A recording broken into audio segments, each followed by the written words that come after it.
NBA. It's the Boston Celtics going up against the Indiana Pacers. And now let's send it out to Kevin Harlan, Steve Kerr, Clark Kellogg, and Doris Burke. I'll see you at halftime, everybody.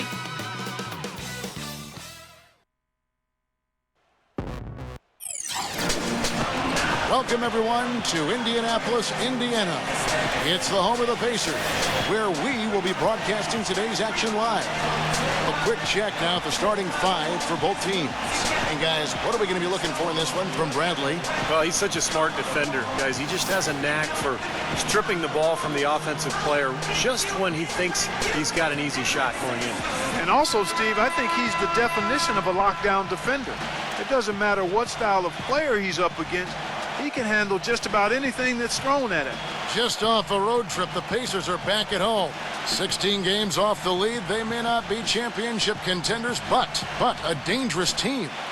Well, anything less than the kind of success they've had this season would have been a major disappointment for this team and its fans. I mean, that's never become an issue, though. I mean, they're rolling. How about steamrolling, Steve? I mean, this season has been one where they've gathered a nice bit of momentum as we move towards the postseason, and they're going to be very dangerous come that time.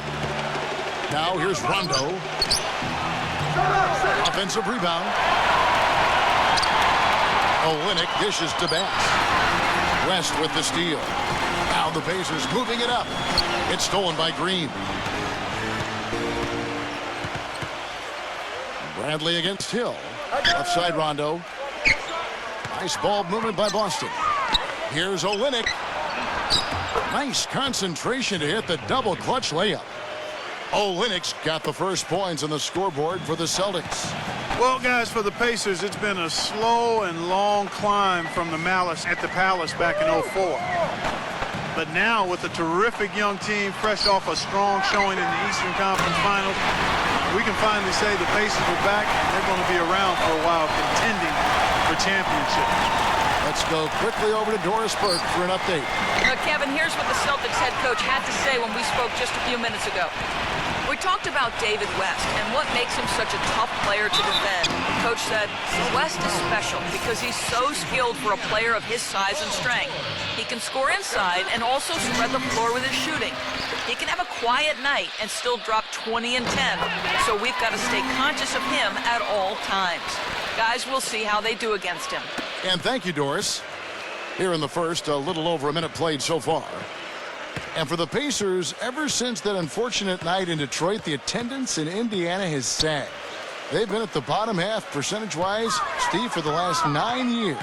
Well, it's time for the fans to come back, Kevin. This is an elite team. They've got really high character, good guys. Ticket prices are about 60% less than the league norm. One of the best arenas in the NBA, and hey, it's Indiana. I mean, this is a basketball state. Here's Hill after Jeff Green's bucket. Back to Granger. Good, the assist goes to Hill. Granger's got 5. Late reaction from the defense, and he's always going to make good on that. Outside Bradley. Here's the 3. Count the bucket. Even though he doesn't really have the long-range ability on a consistent level, he can knock down some open ones.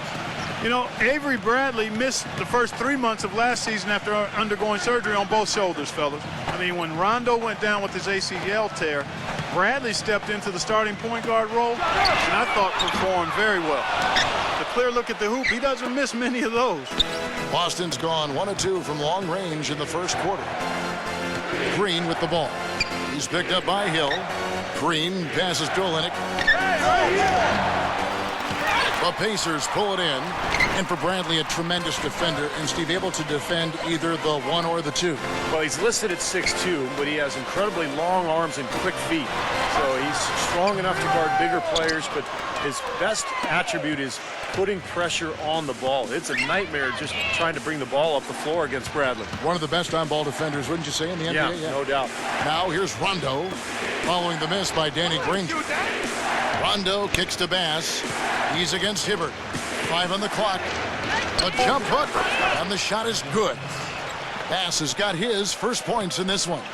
Indiana trailing here. Outside Hill. Granger against Green. And the shot is good. 7 points for Danny Granger. Well, he's found his game and his rhythm this quarter. He's gotten into a nice groove. Rondo kicks to Olynyk. He's against Hibbert. Knocked loose and stolen by Hibbert. And it's Hill penetrating.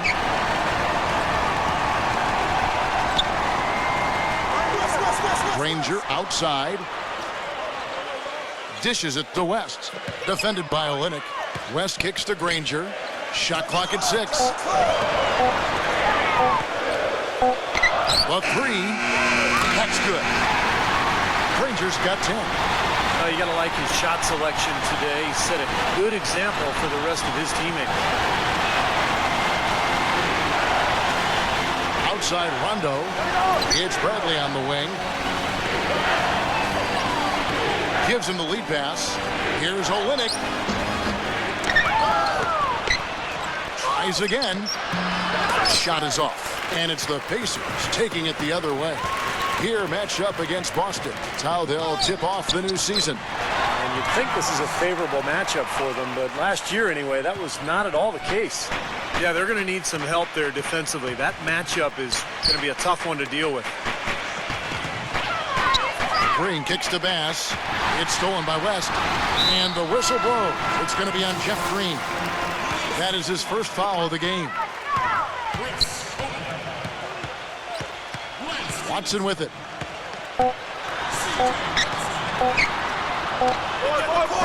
He got it up there.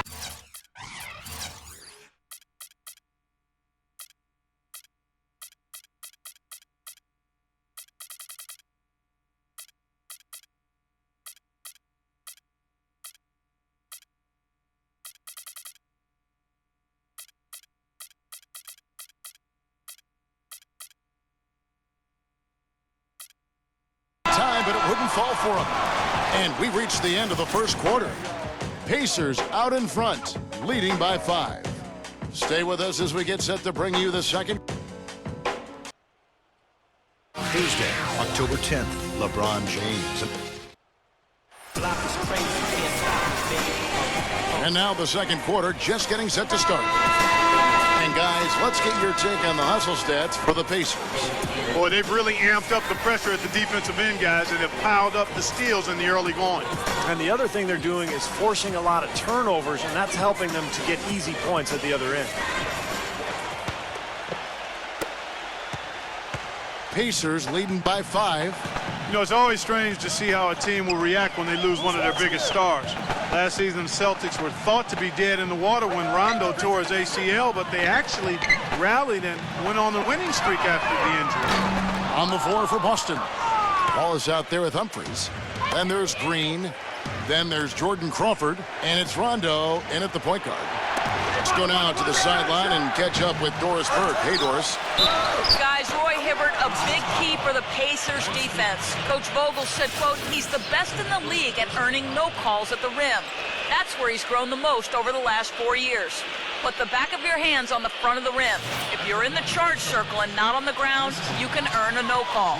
Kevin, it's all about staying vertical. You don't always have to block a shot to make guys miss. Credit him for continuing to work.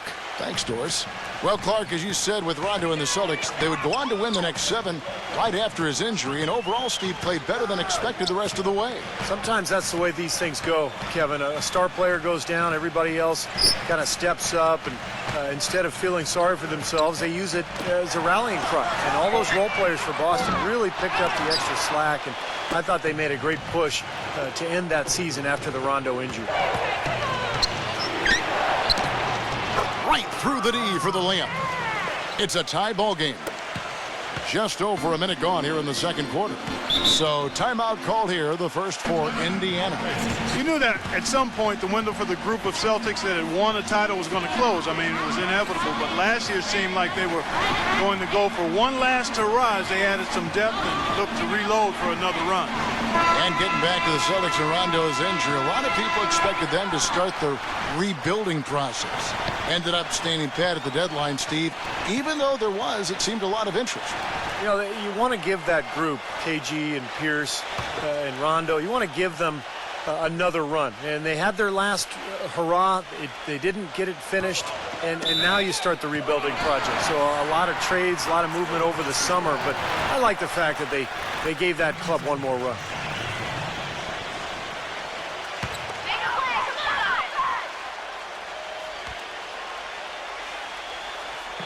Second quarter, and we're just over a minute in. Here's Watson. Green with the block, but they get it back. Stevenson dishes to Scola. Kicks it out to Granger. Clock at 6. Watson for 3. That's good.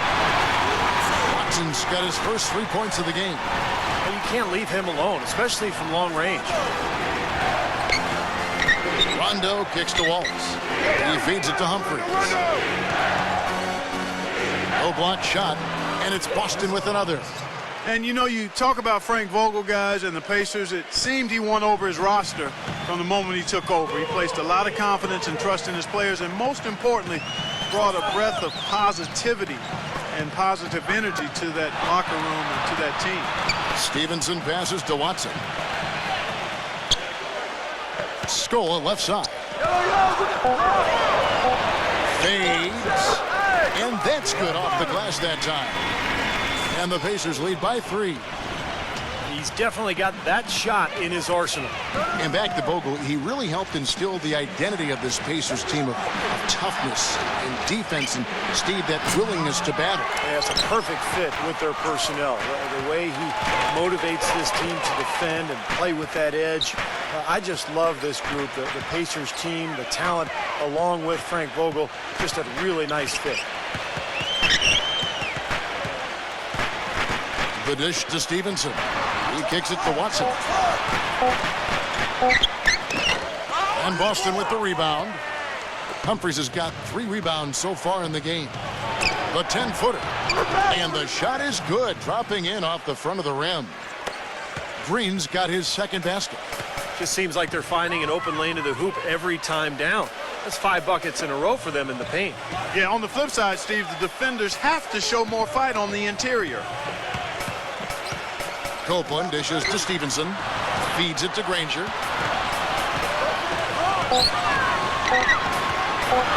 Unloads from 9. Chris Humphries comes up with the rebound. Humphries has got his 4th rebound with that last one here tonight. You know, when Danny Granger was out with injury last season, he saw that the Pacers team had become really Paul George's and Roy Hibbert's team as they became the new faces. While some would throw a fit about it, Granger said he was proud of them and happy to take a lesser role. He just wants to get back out there.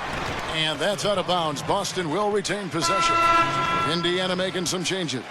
Roy Hibbert's checked in for Scola. West comes in for Danny Granger. And it's George in for Chris Copeland. Shot clock at 3. Green, no luck.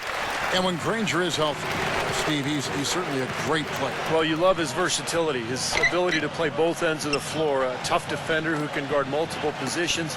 Offensively, he can put it on the floor, get to the rim, and he's got 3-point range. They're really an excellent all-around player. And a chance here to catch up with the 4th member of our crew, Doris Burke. Hi, Doris. Well, guys, the huge trade that really overshadowed this year's draft, the blockbuster deal between the Boston Celtics and the Brooklyn Nets. The Celtics...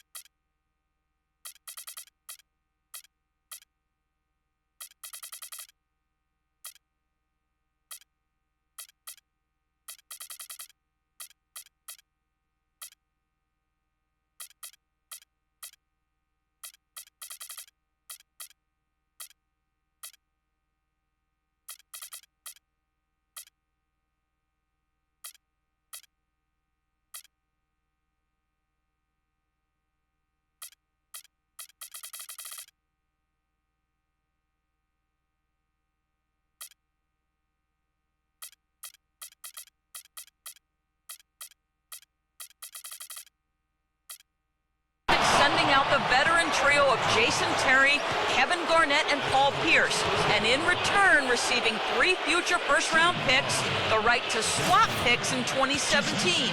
For the Celtics, a tough but realistic decision to begin the rebuild process. For the Nets, an all-in attempt to win a title. Guys, it sent shockwaves throughout the league, and we'll just have to wait to see how it all shakes out. They've got probably the best team in franchise history. We'll see where they go next. Olenek, he's checked in for the Celtics. And that one falls, and that puts them up by 1 point. Well, if the Pacers wanted to grab the attention of the league with their postseason play, they certainly did that.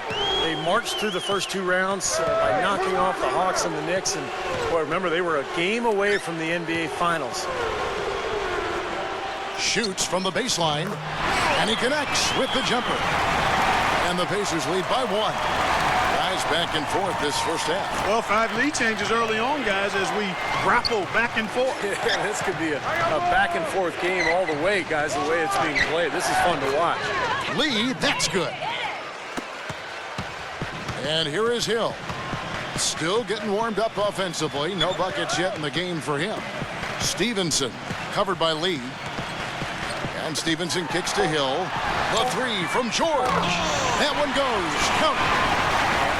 Goes right back over. This is a seesaw affair. The game's there for the taking, but neither team seems to want it. Close game as we wrap up the second quarter.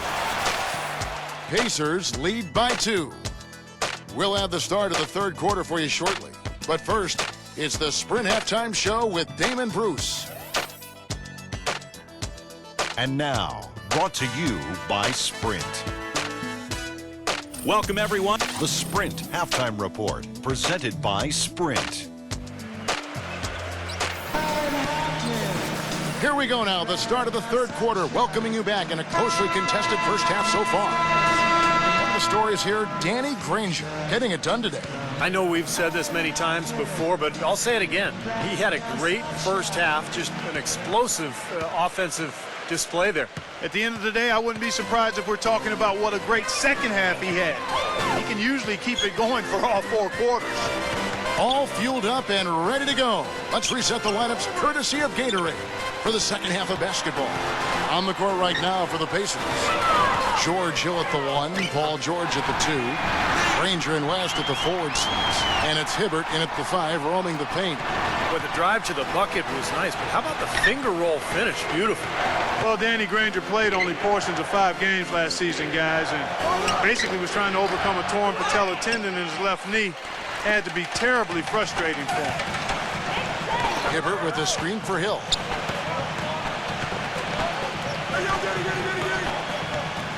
The pass to Granger. Granger gets a screen from West. 6 to shoot. Again, the miss by Granger. And a long road back for Danny Granger. Yeah, I know the frustration dealing with a lot of knee issues of my own in my career. It's difficult when you have to face that year after year. Hopefully Granger will be able to come back and maintain, regain, I should say, that all-star form.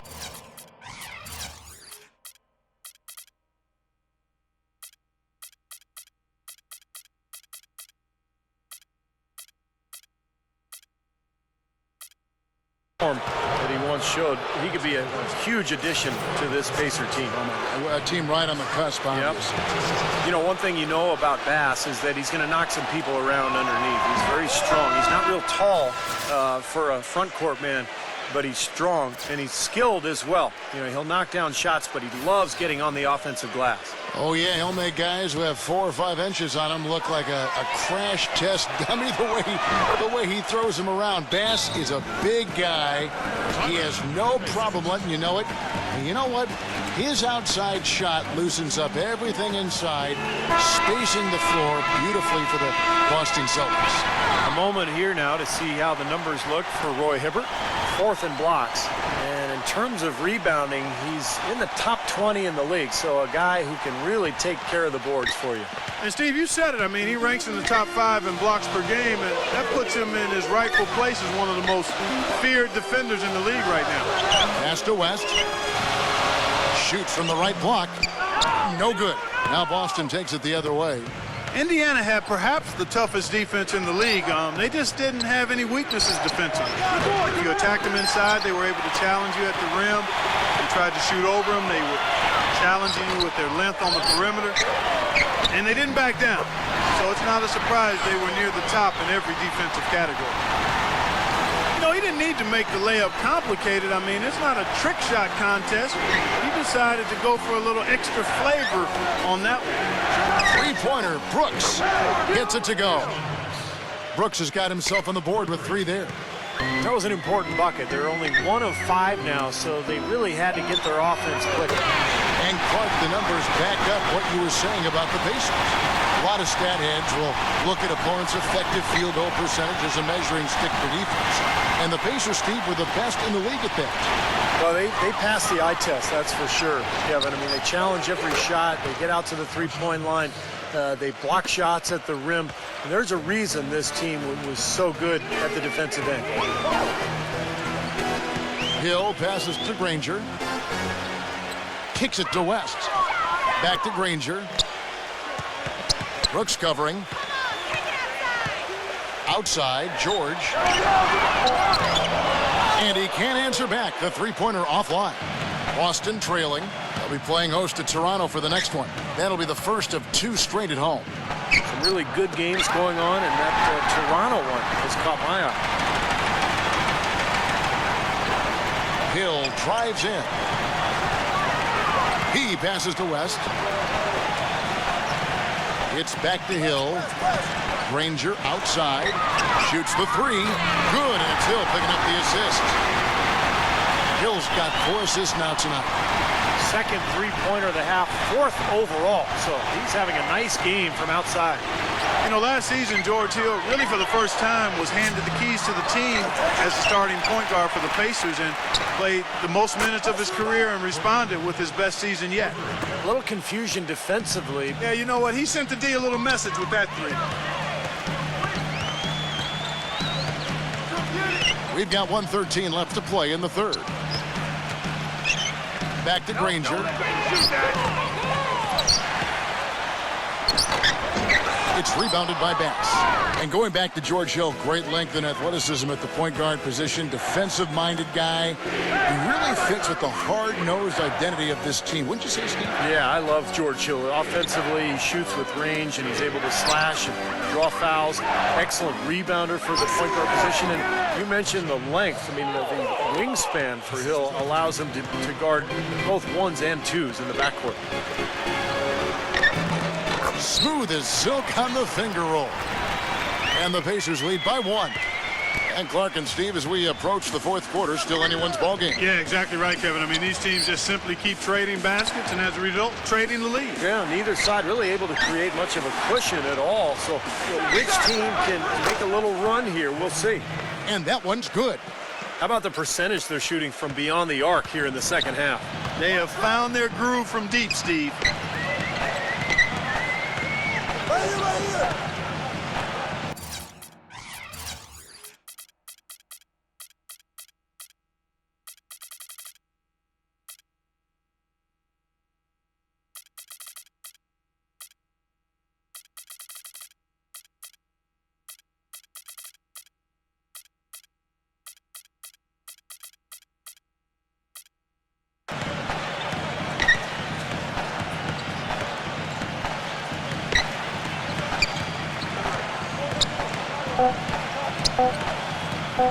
From the arc. No good on that last second attempt there. 3 quarters of play in a close game here. It's the Celtics. They lead by 2. And don't go away. We'll be back momentarily.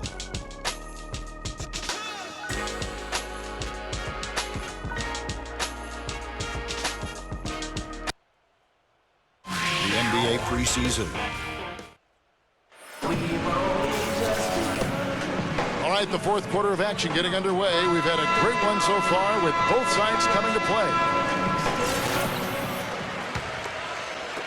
Boston with the ball.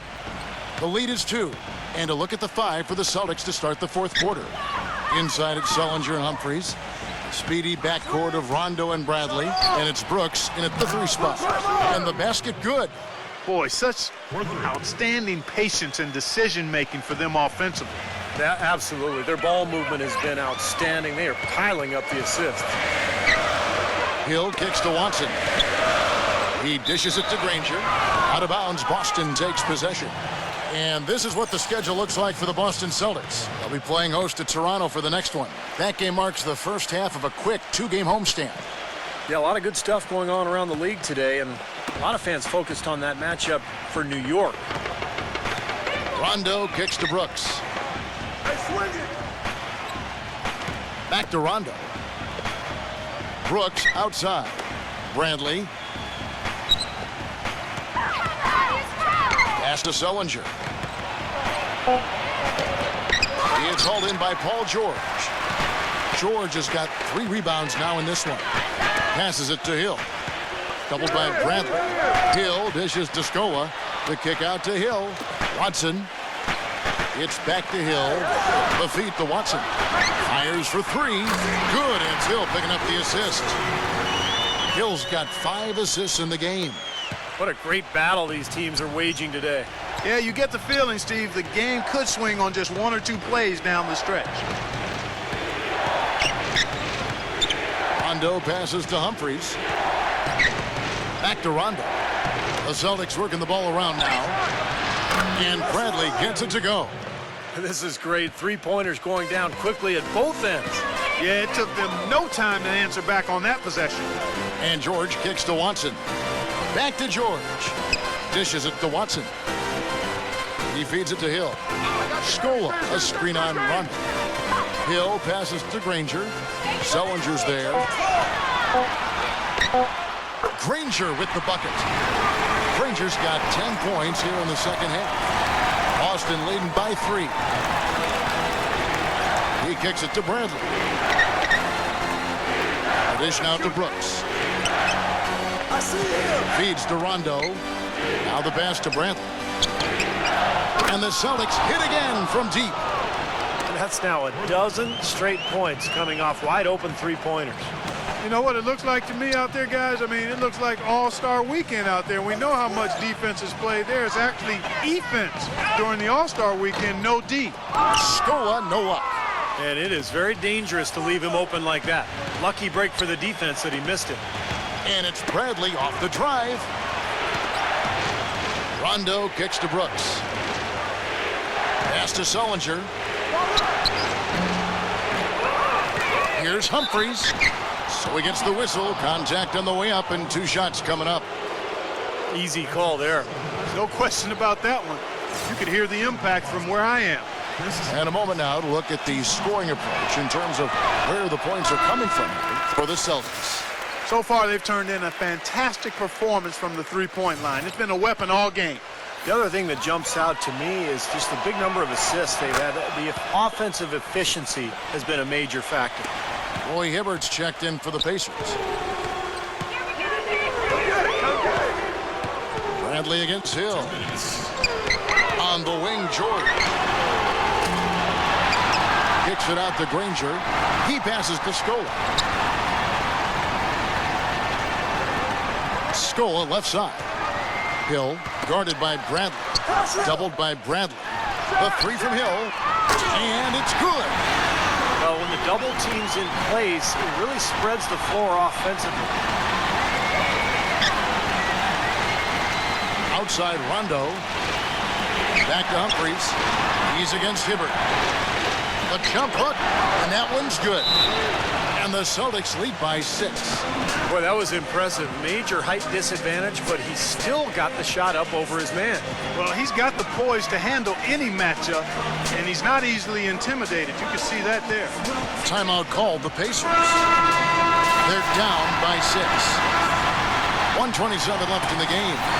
A moment to check in with Doris Burke. Doris? I was able to listen in on what Frank Vogel had to say to his team. With a deficit as we approach the final buzzer, he stayed upbeat, saying, listen, we can battle back, fellas. Just stay with me. I need all-out effort here, and we can bring it home. Fellas? West, that's good. Boy, the deeper we get into this game, the more offense we're seeing. And that goes for both teams, Steve. Everybody firing on all cylinders right now. Sullinger, defended by West. Brooks dishes to Bradley. Kicks to Sullinger. That one wide left. Well, they'll give him that shot. He doesn't have the most reliable jump shot in the world. We know that. Outside Hill. He dishes it to West. Pass to Hibbert. Left block shot on the way. Yes! And he has brought them to within 2 points. Oh, that is a massive shot. You know it is. He's stepping right into the spotlight. There was just enough defensive pressure to get him off balance and cause that shot to go awry. Shot in the game clock separated by 5. It's in! A huge shot to tie it up. He was the first one to react to that miss. Excellent anticipation on his part. A hustle play on the putback by him. Rondo kicks to Brooks. And out of bounds as the Pacers gain possession. And the Pacers call time here.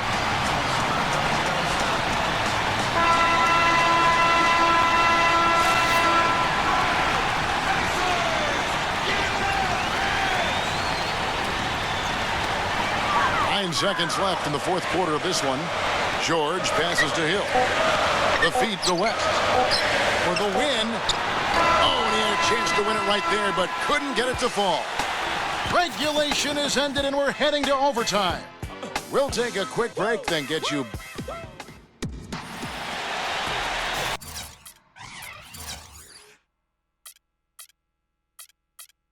Well, if you love great competition and neck-and-neck basketball action, this one has been a great one.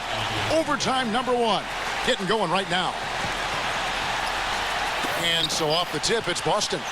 So the overtime period is now ticking away. Should be fun. All fueled up and ready to go to overtime basketball here, brought to us by Gatorade. Let's check out who's on the floor. On the floor for Boston. Speedy backcourt of Rondo and Bradley. Inside it's Sullinger and Humphries. And it's Brooks in at the small forward position. Granger dishes to George. 6 on the shot clock.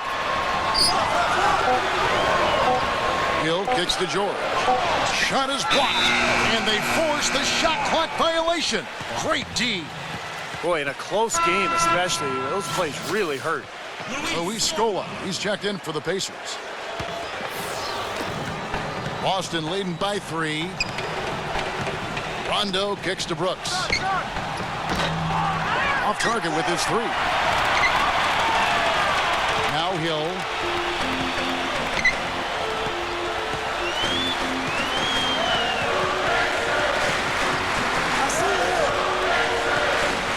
Granger outside. 4 on the clock. They get a hand on it. And it's out of bounds. The Celtics will take it the other way.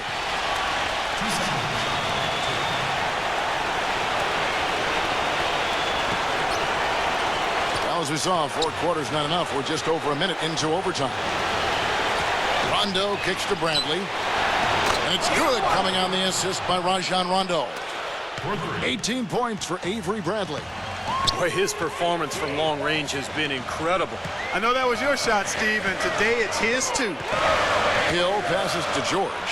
Puts up the baby hook. And he overshot that one, missing. More often than not today, those shots have not dropped for him. Back to Bradley. Lets the 3 fly. It's rebounded by Indiana. Hill's got his 3rd rebound on the night. Granger outside. Right side, George. Passes it to Hibbert.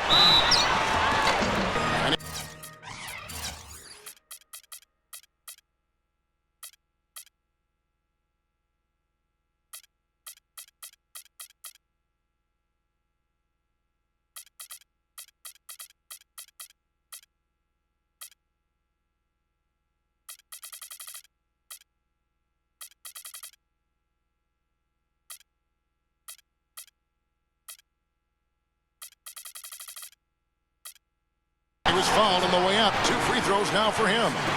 Yeah, the defender draped all over him. Pretty plain and simple. Got him good there.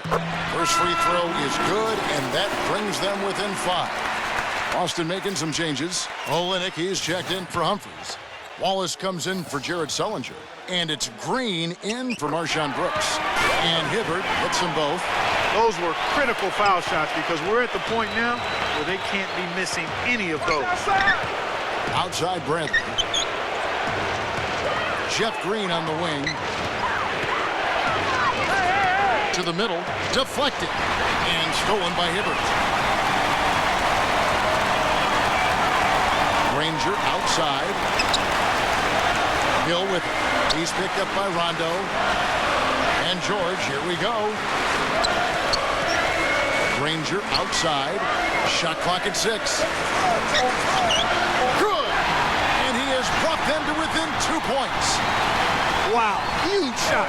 Listen to this crowd. It sounds like a rock concert in here. Well, they've been waiting to explode all game, and they finally got a reason to do so. Well, the defense just looked a little lazy on the glass there. Yeah, nobody boxing out. That's inexcusable.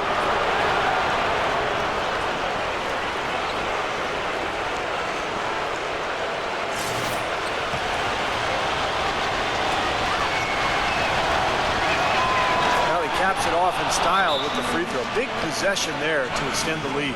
Time called here. Indiana decides to talk it over. They're behind by 5. 26 seconds left in the first overtime. Action has been terrific. It's overtime basketball, folks, if you're just tuning in. We're just over 2.5 minutes into it. Scola, no luck. And that's an intentional foul.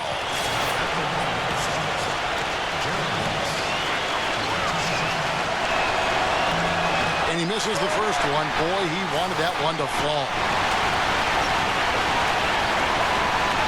And he ends up making the second, and that increases their lead to 6. Here's Indiana. Urgent possession here, Clark. They need a basket. No doubt about it, Steve. They need quick, efficient scoring. And he commits the intentional foul.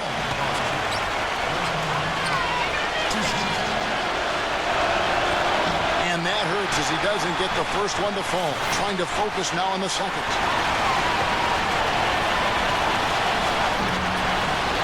And he does get the second one. And that makes it a 7-point lead. Hill with it. This definitely wasn't the way they envisioned overtime working out. Three-pointer, Granger.